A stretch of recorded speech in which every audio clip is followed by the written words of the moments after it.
Hey, so Brandon Hoffman, and I'm a real estate agent in the Midlands of South Carolina. Today, I'm going to talk with you about appraisals, but first go ahead and hit that subscribe button and the like button for me. Alright, so now that you've done that, let's talk about appraisals and what their purpose is. If you're buying a home and taking out a mortgage, your mortgage lender is going to order the appraisal.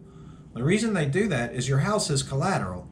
If you stop paying, the bank is going to take your house back and they're going to sell it, and they need to make sure that if they have to resell your house, they can recoup their money.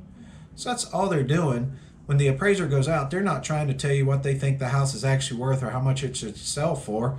They are simply saying, hey bank, if you have to resell this house, it's worth the amount you're giving. That's all they're doing.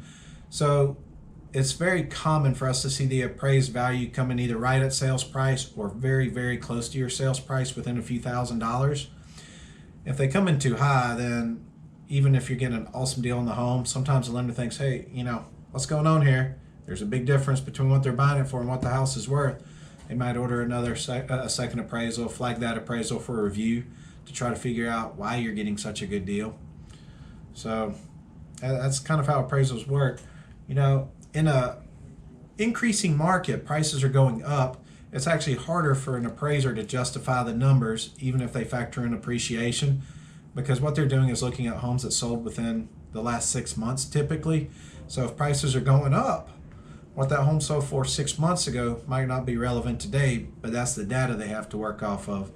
Likewise, in a declining market where prices are going down, they're working off of 6-month-old data, so a house that's worth this today, 6 months ago might have been worth this. So in a declining market, it's actually easier to get a house to appraise because 6 months ago the house was worth more. So it's fairly common when the market first starts to appreciate, usually due to lack of inventory.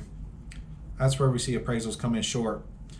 I'll do a part 2 on this, that what happens when your appraisal comes in short. So if you're a buyer or seller and you've had a short appraisal, this is how that usually goes down.